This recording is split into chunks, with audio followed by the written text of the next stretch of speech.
Audio 1 पुस्तक का नाम बच्चे और उनका मनोविज्ञान, लेखक वेदमूर्ति तपोनिष्ठ पंडित श्री राम शर्मा आचार्य। भूमिका।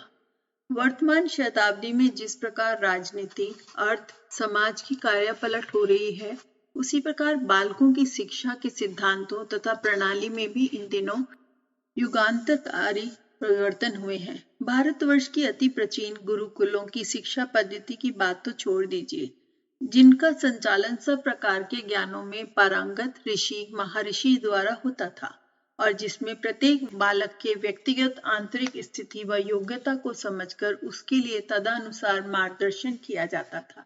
इसके फलस्वरूप प्रत्येक व्यक्ति का एक ऐसा स्वाभाविक तथा स्थायी विकास होता था कि वे आगे चलकर जीवन के प्रत्येक क्षेत्र में सफल और समर्थ पुरुष सिद्ध होते थे। पर मध्यकाल में और विशेषतः अंग्रेजों के आने से पूर्व वह शिक्षा पद्धति पूर्णतः नष्ट हो गई थी और उसका स्थान मुसलमान शासक तथा हिंदू प्रजा की मिलीजुली स्थिति के अनुसार एक ऐसी शिक्षा पद्धति ने ले लिया था जो नाम मात्र के लिए थोड़ा सा लिखने पढ़ने का अभ्यास करा देती थी और जिसका जीवन तथा चरित्र पर कोई प्रभाव नहीं पड़ता था।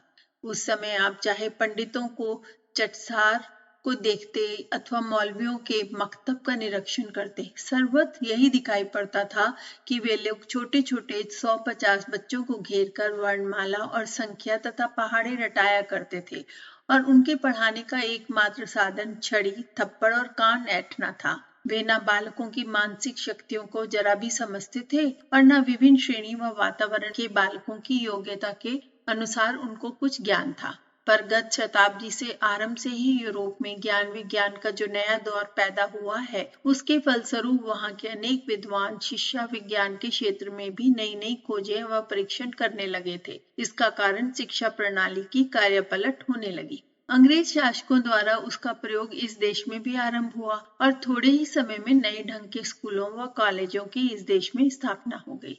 यद्यपि प्राचीनता के प्रभाव से और यहाँ के सामाजिक व धार्मिक भिन्नता के कारण इस कार्य में शीघ्र व पूर्ण सफलता तो न मिली, पर क्रमशः यहाँ के लोगों के विचार बदलने लगे और वर्तमान शताब्दी के आरंभ होने से पूर्व ही यहाँ इस शिक्षा पद्धति की जड़ें जम गई। बहुसंख्यक व्यक्ति ऐसे निकल आए जो पाश्चात्य शिक्षा प्रणाली के अनुसार ऊंचे दर्जे के प्रसिद्ध विद्वान ही नहीं बन गए, वरन वे उन मूल तत्वों को भी पूरी तरह से जान गए और उन्होंने शिक्षा शास्त्री के रूप में कार्य आरंभ करके इस देश में भी लाखों अथवा करोड़ों की संख्या में भी यूरोप, अमेरिका के नमूनों के शिक्षित व्यक्ति पैदा कर दिए। पर विदेशियों के शासन और प्रभाव के कारण वे उन देशों की तरह उस शिक्षा का कोई विशेष फल नहीं दिखला सके। अब स्वतंत्रता प्राप्त होने के पश्चात भारतवासियों के सामने ये प्रश्न उपस्थित हुआ कि वे अपनी भावी शिक्षा प्रणाली का क्या रूप दें। शुद्ध गुरुकुल शिक्षा प्रणाली जो देश काल को बदल जाने से असंभव हो गई थी, या विदेशी शिक्षा प्रणाली हमारी सभ्यता और संस्कृति की दृष्टि से अनुपयुक्त है।